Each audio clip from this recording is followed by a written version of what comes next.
కృపాంజలి కార్యక్రమానికి ప్రేమతో మేము ఆహ్వానిస్తున్నాం. జీవితపు ఈ పాఠశాలలో ఎన్నో అనుభవాలు, మనం ఏ వైపునకు ప్రయాణం చేస్తున్నామో మన పరిస్థితులన్నీ ఆయనకి తెలుసు. రేపటి అడుగు ఏమవుతుందో మనకు అర్థం కాకపోవచ్చు, కానీ నేటి అడుగు వద్ద ఆయన యొక్క నడిపింపు జీవితాన్ని ఒక నూతనమైన మలుపు తిప్పుతుంది. యోసేపు జీవితాన్ని మనం అధ్యయనం చేస్తున్నాం. ఈ అధ్యయనం చేస్తున్న తరుణంలో ఒక్కొక్క అడుగు ముందుకు వెళ్ళడం జటిలంగా ఉంది నాకైతే. ఎందుకు నేను ఈ మాట అంటున్నానంటే, నాన్న వెళ్ళి అన్నల క్షేమ సమాచారం కనుక్కొని రప్పమన్నాడు. మందలను మేపుతున్న అన్నల వద్దకు. ఆలోచించండి, ఇది ఆదికాండం 37వ అధ్యాయంలో 12, 13, 14 వచనాలు. కానీ అంత దూరం ప్రయాణం చేసి వెళ్ళినటువంటి యోసేపు గారు షెకెముకు రాగానే మందలు కనిపించలేదు. వెళ్ళాను, షెకెములో చూశాను, మందలు లేవు అని తిరిగి వెళ్ళిపోలే. అక్కడే ఉండి ఏదో చేద్దాం, అక్కడే ఉండి సమాచారాన్ని కనుక్కుందాం, నా వంతు నేను చేయాలి కదా అని ఆ నమ్మకత్వం యోసేపులో మనకు కనిపిస్తుంది. అతడు పొలములో అటు ఇటు తిరుగుతున్నాడట. పొలములో అటు ఇటు తిరుగుతుండగా అన్నప్పుడు ఎటు వెళ్ళాలి? మందలు ఎటు వెళ్ళిన గుర్తులు కనపడుతున్నాయి అనుకున్నాడో, ఎందుకు అటు ఇటు తిరుగుతున్నాడో తెలియదు. ఏం చేయాలో పాలుపోని మనిషి చేసే పనిది. అర్థం కాని పరిస్థితుల మధ్య అటు ఇటు తిరగడం అనేది జరుగుతుంటుంది. సరిగ్గా అలాంటి సమయంలో ఒక మనుష్యుడు అతన్ని చూచి, నీవేం వెతుకుతున్నావు అన్నాడు. ఒక మనుష్యుడు అతనికి తారసపడ్డాడు. ఎవరితనో? ఒక అపరిచితుడు. చాలాసార్లు జీవితంలో కొంతమంది అపరిచితులు మనకు తారసపడుతుంటారు. వారు ఒకసారి కనపడతారు, ఆ తర్వాత మరలా వాళ్ళు కనిపించరు. అది దేవుని నియామకం. కనపడిన ఆయనంతటా ఆయనే వచ్చి అడిగాడు. వచ్చి అడిగినప్పుడు ఏం అవసరం, నీవేం వెతుకుతున్నావు అని ఎందుకు అడిగాడు? ఈ మాట ఎందుకో నన్ను ఒకసారి యోహాను సువార్త వద్దకు వెళ్ళమని చెప్తున్నట్టు అనిపించింది. ఒకసారి మీరు నాతో పాటు యోహాను సువార్త వద్దకు రండి. 1వ అధ్యాయంలో 38వ వచనంలో యేసు వెనుకకు తిరిగి, వారు తను వెంబడించుట చూచి, మీరేం వెతుకుతున్నారని వారిని అడుగగా. ఏం వెతుకుతున్నారు మీరు? ఆనాడు యోసేపును ఒక అపరిచితుడు అడిగాడు, ఏం వెతుకుతున్నారని. తరువాత ప్రభువు తానే 2 వ్యక్తులు వెనక రావడం చూసి, ఏం వెతుకుతున్నారు మీరు అని అడిగాడు. ఇదే ప్రశ్న అర్థం కాని పరిస్థితుల్లో తెలుసుకోవాలి అనే ఆశ ఉన్న వ్యక్తుల వద్దకు ఈ ప్రశ్న నేటికి వస్తూనే ఉంది. మీరేం వెతుకుతున్నారు? మీకేం కావాలి? ఎవరిని వెతుకుతున్నారు? ఇదే మనిషి అన్వేషణ అనేది మానవునిలో సహజంగా కొద్దిమందిలో అధికంగాను, కొద్దిమందిలో నిద్రాణంగాను, కొద్దిమందిలో అసలు లేనట్టు కనపడుతుంది. కానీ అలా కాదు. ప్రతి వ్యక్తిలోనూ ఎక్కడో ఒక చోట ఏదో ఒక సమయాన అన్వేషణ అనేది మాత్రం స్పష్టంగా కనపడుతుంది. గ్రహించడానికి మనసుండాలి. కానీ మనసు ఎరిగి మాట్లాడేవాడు ఆయన. యోసేపు షెకెము పొలం దగ్గర వెతుకుతున్నాడు, అటు ఇటు తిరుగుతున్నాడు. ఎవరో ఒక అపరిచితుడు వచ్చి అడిగాడు, ఏం వెతుకుతున్నావు నువ్వు అని. అడిగినప్పుడు జవాబు చెప్పాడు, నేను నా సహోదరులను వెతుకుతున్నాను, వారు ఎక్కడ మందలను మేపుచున్నారో అది దయచేసి నాకు తెలుపమని అడిగాను. ఇదేమిటి, ఏం వెతుకుతున్నావు అని అడిగిన వ్యక్తిని యోసేపు దయచేసి నాకు సమాచారం చెప్పు అని అడిగాడు. అంటే దారి చూపించగలిగిన వాడు అనే ఆలోచన యోసేపు అంతరంగానికి ఎలా వచ్చింది? నాకంటే ముందున్నవాడు, నేను ఇప్పుడే వచ్చాను, ఇంతకు పూర్వం ఇక్కడ ఉన్నవాడు, అందుకనే నన్ను అడుగుతున్నాడు. భూమి మీదకి మనం అందరం ఆలస్యంగా వచ్చాం, నిన్న మొన్నటి వాళ్ళు. కానీ యుగాల నుండి ఉన్నవాడు ఒక ఆయన ఉన్నాడు, ఆయన పేరే ఉన్నవాడు అనువాడు. ఆయనే అడుగుతున్నాడు, ఏం వెతుకుతున్నారు మీరని. మీరేమీ జవాబు చెప్తారు? మీరేం అడుగుతారు? నా సహోదరులు ఎక్కడా, వాళ్ళు మందల్ని ఎక్కడ మేపుతున్నారు, దయచేసి నాకు తెలుపు. ఇక్కడ అపరిచితుని సంబోధించిన విధానం, యోసేపులో కనిపిస్తున్న మృదుత్వం, యోసేపులో కనిపిస్తున్న మర్యాద, యోసేపులో కనిపించిన గౌరవభావం. సహజంగా బాగా ఆస్తిపరుడు, అబ్రహాము గారి మనవడు, అంతే కదా, ముని మనవడు. ఏమైంది, ఏం తక్కువైంది? యాకోబుకు విస్తారమైన మందలున్నాయి, 10 మంది కాయడానికి అంత పెద్ద మంద ఉంది. అలాంటి వ్యక్తి వాగ్దాన దేశానికి వారసులైనటువంటి ఆ కుటుంబంలో నుంచి వచ్చినవాడు. యోసేపులో కనిపించినది ఏమిటంటే, ఇతరులను తక్కువ చేసే తత్వం యోసేపులో లేదు. ఇది మర్యాద, ఇది గౌరవం. అవును, అడిగే విధానంలో ఉన్న ఆ సౌమ్యత ఎంత గొప్పదో. సహజంగా కారులో ప్రయాణం చేస్తున్నప్పుడు డ్రైవ్ చేస్తున్న పిల్లలు కారు ఆపి ప్రక్కనున్న వ్యక్తిని, అన్న మేము ఇటు వెళ్ళాలి అంటారు. నేను వాళ్ళ వంక అలా చూస్తాను. ఆ వ్యక్తి ఏదో పని చేసుకుంటున్న వ్యక్తి, అతి సామాన్యుడు.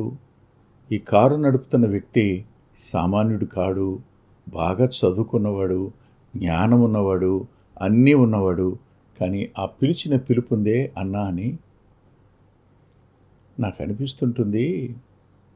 ఇది మర్యాద కదా. ఎదుటి వ్యక్తిని సంబోధించటం దగ్గర వ్యక్తిత్వం బయటపడుతుంది కదా. యోసేపులో కనిపించిన వ్యక్తిత్వం దయచేసి అనే పదం. దయచేసి నాకు తెలుపు అని అడిగాడు. అందుకు ఆ మనుష్యుడు, ఇక్కడ నుండి వారు సాగి వెళ్ళారు, వారు దోతానుకు వెళుదుము రండిని చెప్పుకొనుట వింటిని చెప్పాడు. ఎవరితనో ఓ అపరిచితుడు, తన అన్నల సంభాషణ విన్నవాడు. ఇంతకు మనకు ఇంకొక ఆయన తెలుసు. ఎవరైతే వారిద్దరినీ మీరేం వెతుకుతున్నారు అని అన్నాడో ఆయన ఎలాంటివాడో నేను మీకు ఓ మాట చూపిస్తాను, దయచేసి రండి. ఆయన కూడా సరిగ్గా ఇదే లక్షణం ఉంది. ఆ లక్షణం ఏమిటంటే,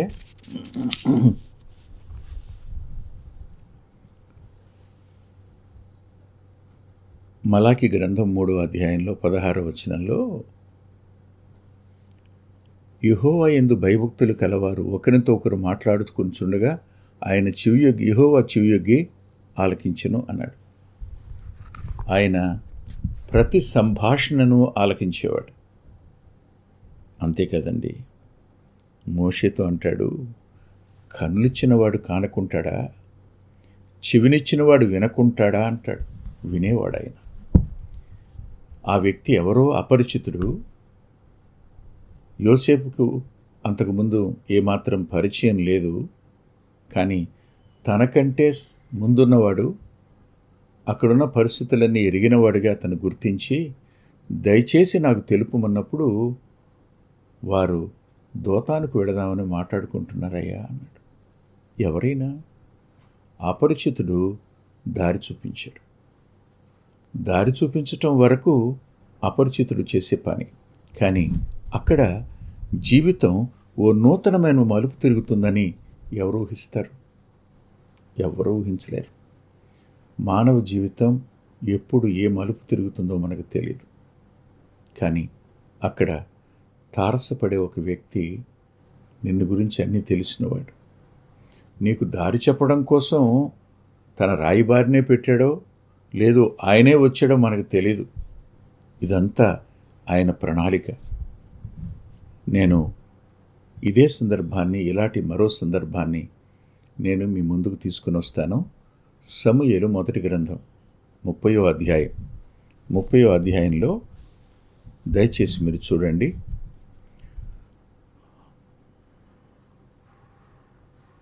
11వ వచనం. పొలములో ఒక ఐగుప్తీయుడు కనబడెను. ఇక్కడ దావీదు, అతనితో ఉన్న 400 మంది, 200 మంది బేసోరు వాగు దాటడానికి దాటలేక ఆగిపోయారు. 400 మంది దాటారు. దాటి వాగు అద్దరికి వచ్చారు. వచ్చినప్పుడు వాళ్ళు ఎటు వెళ్ళాలో అర్థం కాల. సమస్తము కలిగినటువంటి యోసేపు దారి తెలుసుకోలేని పరిస్థితుల్లో నిలబడితే అపరిచితుడు ఒక వ్యక్తి తనకు త్రోవ చూపించాడు, దోతానికి వెళ్ళమని. అన్నిటినీ కోల్పోయిన దావీదు ఎటు వెళ్ళాలో అర్థం కాని పరిస్థితుల నడుమ దావీదుకు అతని అనుచరులకు ఓ వ్యక్తి తారసపడ్డాడు.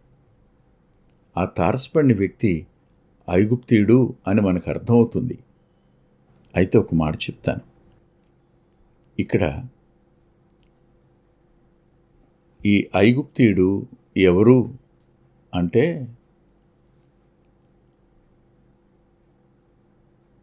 సమూయేలు మొదటి గ్రంథం 30వ అధ్యాయం 13వ వచనంలో అమాలీకుడైన ఒకనికి దాసుడనైతిని అన్నాడు. ఇతడు దాసుడు.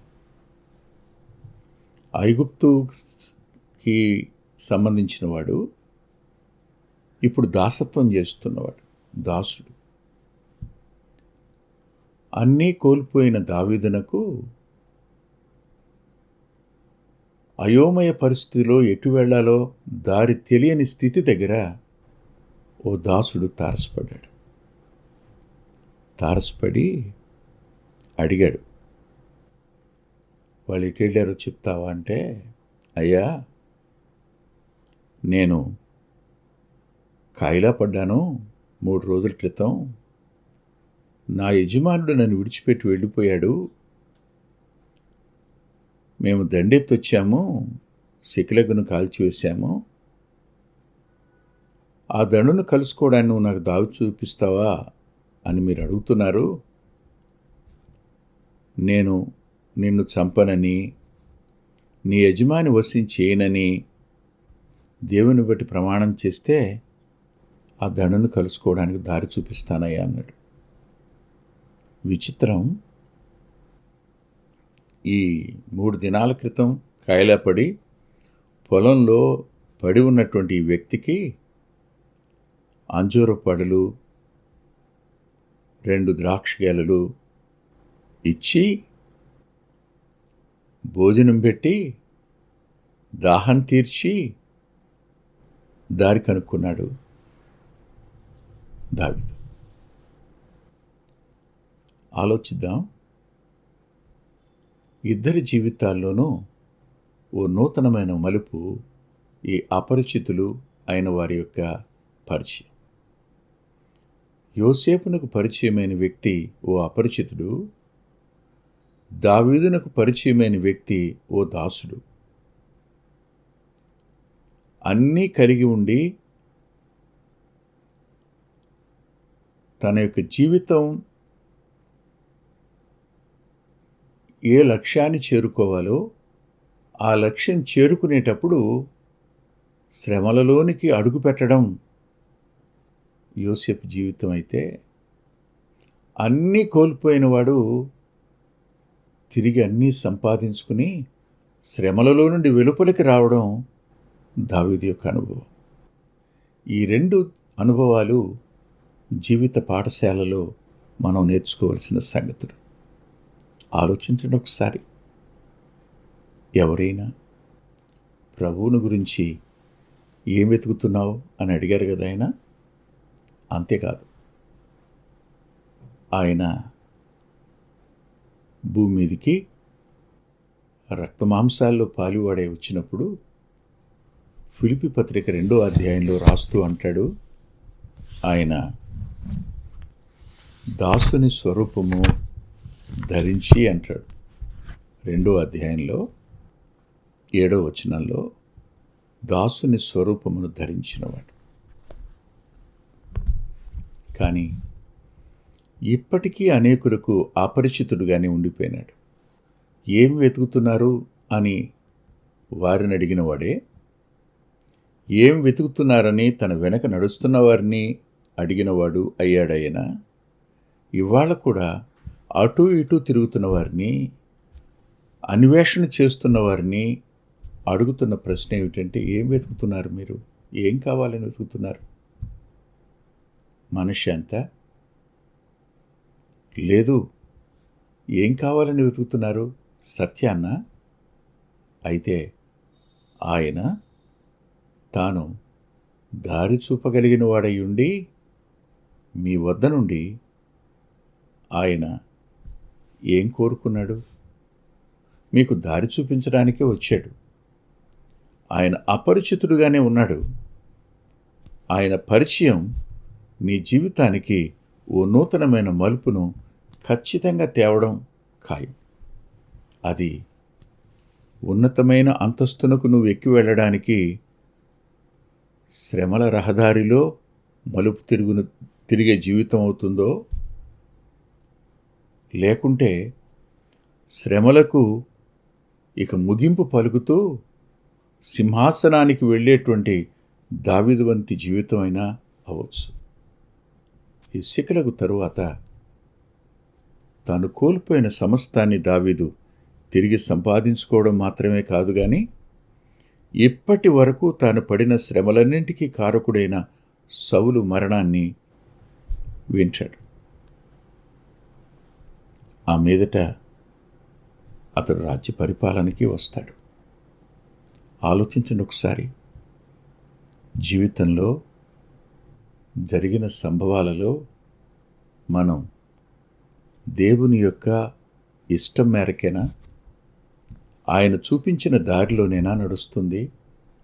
మనం యోసేపును బాధ పెట్టిన అన్నల స్థానంలో ఉన్నామేమో. అయినా ఒక మాట, యోసేపు వారి మీద ఏం కష్టం పెట్టుకోవాలా, పగ తీర్చుకోడు. యోసేపు జీవితం మలుపు తిరిగింది. దావీదు జీవితం మలుపు తిరిగింది. దేవుడు తనకు చూపించిన దాన్ని సంపాదించుకోవడం కోసం దుఃఖాన్ని, ఎడబాటును యోసేపు అనుభవిస్తూ ముందుకు సాగాడు. కోల్పోయిన వాటన్నింటినీ తిరిగి సంపాదించుకుంటూ జయిస్తూ దావీదు ముందుకు సాగాడు. ఈ రెండు రకాలైన అనుభవాలు వ్యక్తుల జీవితాల్లోనికి వస్తాయి. ఈ పాఠశాలలో మనం నేర్చుకోవలసిన పాఠాలు ఇవి. ఆలోచించండి. సరిగ్గా ప్రభు దారి చూపించడానికి నేటికి సిద్ధంగానే ఉన్నాడు. అందుకనే దారి చూపించడానికి అపరిచితుడుగాను దాసుని స్వరూపాన్ని ధరించిన వారిని గురించి మాట్లాడుతూ, ఎలా నమ్మారు? యోసేపు ఎలా నమ్మాడు? దావీదు ఎలా నమ్మాడు? వీళ్ళ నమ్మకానికి ఓ ఆధారం ఉంది. నేను విన్నాను అని చెప్పిన మాట, నేను వాళ్ళతో ఉన్నాను అని చెప్పిన మాట ఈ ఐగుప్తుడిని దాసుడు. కానీ సమస్తాన్ని విన్నవాడు, యుగాల నుండి ఉన్నవాడు, సదాకాలం ఉండేవాడు, ఆయన భూమి మీదికి రక్తమాంసాల్లో పాలువాడై ఆయన మానవులందరి కోసం శిలువలో తన రక్తాన్ని చిందించి పాపానికి క్షమాపణ కలుగు చేసి పాపిని పరిశుద్ధినిగా మార్చడం కోసం తన రక్తాన్ని ఔషధంగా చేసినవాడు, తన మరణ పునరుద్ధానాల ద్వారా నీతిమంతునిగా మార్చేవాడు, ఆయన మృతుల్లో నుండి తిరిగి లేవడం ద్వారా అందరూ నమ్మడానికి ఆధారం కలుగు చేశాడని అపోస్తుల కార్యాల గ్రంథం 17వ అధ్యాయం 31వ వచనంలో రాసింది. యోసేపు నమ్మి వెళ్ళాడు, దావీదు నమ్మి వెళ్ళాడు. జీవితంలో నూతనమైన మలుపు వారి జీవితాల్లోకి వచ్చింది. మీరు కూడా ఈ రోజున ఆయన యందు నమ్మిక ఉంచగలిగితే, పరిశుద్ధాత్మదేవుడు ఒప్పిస్తూ ఉండగా ఆయనకు అప్పగించుకుంటే తప్పకుండా నీ జీవితాన్ని నిత్యత్వపు ఆ సింహాసనం వద్దకు నడిపించగలిగిన సమర్థుడు ఆయన. తలలు వంచండి. ప్రేమగల తండ్రి, ఈ కొద్ది మాటలు మా ప్రియుల అంతరంగాలకు ఆదరణ కలుగునట్లు సాయపడమని యేసుక్రీస్తు ప్రభు వారి పేరిట ప్రార్థిస్తున్నాం తండ్రి. ఆమేన్. ఆమేన్. ప్రభు చిత్తమైతే వచ్చే వారం కలుసుకుందాం. అద్భుతమైన పుస్తకాలు అందుబాటులో ఉన్నాయి. అందులో అంత్యోక్ మినిస్ట్రీస్ నుంచి ప్రచురితమైన మీ ఆత్మీయ క్షేమానికి మేలు కలుగు చేసే పుస్తకాలు, మీ ఆత్మలను దేవుని కొరకై ఉజ్జీవింప చేసే పుస్తకాలు, ప్రభువులాగా జీవించడానికి ప్రేరేపించే పుస్తకాలను దైవాత్మ సహాయంతో రాయటం జరిగింది. పిల్లల కొరకై చిత్రీకరించబడిన 5 DVDలు అందుబాటులో ఉన్నాయి. ప్రతి DVD పిల్లలను దేవుని కొరకు ఎంతగానో విశ్వాసాన్ని పెంపొందింపజేసేవిగాను, ఆసక్తిని కలిగించేవిగాను, ఆత్మలో ప్రభువుని హత్తుకునేట్టు చేసేవిగాను ఉన్నాయి. ఈ మధ్యన వెలువడినటువంటి ఆ DVD సాధనం, అది మీ పిల్లలకు ఎంతైనా మేలు చేస్తుంది. ఆ పాటలను మీరు చూస్తున్నారు. వాటన్నిటినీ మీరు పొంది ఆత్మీయంగా మేలు పొందాలని ఒక దైవ సేవకునిగా మీకు మనవి చేస్తున్నాను. 6వ పిల్లల DVD సమయం అందుబాటులో ఉంది. 5 చూసిన వారు 6వది కూడా మీ పిల్లలకు చూపించి మీరు చూచి అంతరంగంలో దేవుని స్తుతిస్తారని నమ్ముతున్నాను. తప్పకుండా ఈ DVDలు తీసుకోండి. 2018వ సంవత్సరం తెలుగు VBS DVD దాహం, పిల్లల ఆత్మీయ క్షేమం కోసం 10 పాటలతో దృశ్యరూపకంగా దీన్ని తయారు చేయడం జరిగింది. తప్పనిసరిగా ఈ DVD తీసుకోండి. పిల్లలకు వీటిని పరిచయం చేయండి. ఈ పాటలు మీ పిల్లలకు నేర్పండి. మీ సండే స్కూల్లో ఈ పాటలు నేర్పడం మర్చిపోకండి. నూతనంగా వచ్చిన పిల్లల DVD ఐక్యత అనే టైటిల్ పెడదామనుకున్నాం, కానీ కలిసి ఉందాం అనేటువంటి టైటిల్ని పెట్టడం జరిగింది. కలిసి ఉందాం, అది పిల్లలకు ఎంతో ప్రయోజనకరమైన DVD. దానిని మీరు పొంది మీ పిల్లల ఆత్మీయ క్షేమాన్ని ఖచ్చితంగా చూస్తారని నేను నమ్ముతున్నాను. ఆ DVDని మీరు సంప్రదించి పొందవచ్చు.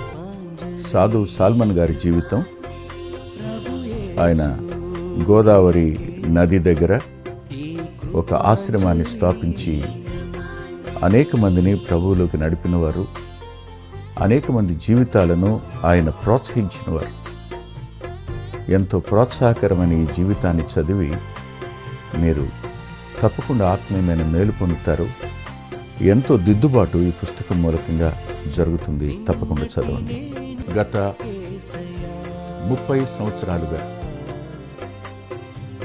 ఇది 31వ సంవత్సరం, క్రీస్తు సువార్త పత్రిక అనేక మంది ఆత్మీయ ఆకలిని తీరుస్తున్నటువంటి మాసపత్రిక. ఈ పత్రికను మీరు పొంది మీ ఆత్మీయ జీవితాలకు మేలు కలుగు చేసుకుంటారని హృదయపూర్వకంగా మీకు సిఫార్సు చేస్తున్నాను. గత 2 సంవత్సరాలుగా పిల్లల ఆత్మీయ క్షేమం కోసం సచిత్ర ద్విమాస పత్రిక నెలవంక వెలువడుతోంది. అనేక మంది పిల్లలు ఆత్మీయంగా మేము మేలు పొందామని వారి ఉత్తరాల ద్వారాను వ్యక్తిగతంగా కలుసుకున్నప్పుడు సాక్ష్యం చెబుతున్నారు. మీరు కూడా మీ పిల్లల కోసం నెలవంక పత్రికను మీరు పొందొచ్చు. అందుకొరకై ఈ క్రింద ఇవ్వబడినటువంటి ఫోన్ నెంబర్ని మీరు సంప్రదించండి. ప్రభు యేసు నీకే ఈ కృపాంజలి, ప్రభు యేసు నీకే ఈ కృపాంజలి. వీచే గాలి, కూసే పక్షి,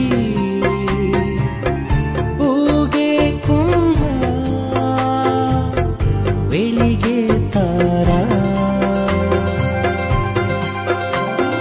సన్నుతించేది నిన్నే. మా చిరునామా కృపాంజలి, బ్రదర్ పిల్లా వెంకటరత్నం, రామచంద్రపురం రోడ్, గుడివాడ, కృష్ణా జిల్లా, Andhra Pradesh. Our address: Krupanjali, brother Pilla Venkataratnam, Ramachandrapuram road, Gudivada, Krishna district, Andhra Pradesh. Phone number 9490504299 9490504299. రాలేవుగా కురిసే మంచు, జారే చిరుకు, మెరిసే